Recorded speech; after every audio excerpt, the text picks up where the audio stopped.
ગીર સોમનાથના તાલાલામાં નકલી દૂધની ફેક્ટરીને લઈને મોટા સમાચાર મળી રહ્યા છે। ગુંદરણ ગામે ઝડપાયેલી દૂધની ફેક્ટરીના તાર તાલાલા સુધી પહોંચ્યા।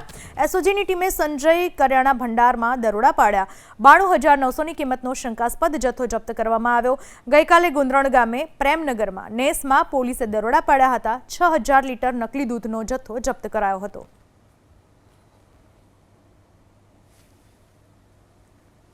આ વિશે વધુ માહિતી આપવા આપણી સાથે જોડાઈ ચૂક્યા છે અમારા સંવાદદાતા ફોન લાઈન પર। કઈ રીતે આ ઘટનામાં હવે એક બાદ એક ખુલાસો થઈ રહ્યો છે દૂધની ફેક્ટરીને લઈને? ચોક્કસથી જે તાલાળાનું ગુંદરણના પ્રેમનગર નેસ વિસ્તાર છે ત્યાં એસઓજી અને ફૂડ વિભાગે દરોડો પાડ્યો હતો અને આ દરોડા દરમિયાન જે બનાવટી દૂધ એટલે કે ડુપ્લિકેટ દૂધ બનાવવાનું આખું કૌભાંડ ચાલી રહ્યું હતું અને એસઓજીએ દરોડા પાડ્યા હતા। સ્થળ પરથી 3,000 લીટરથી વધુ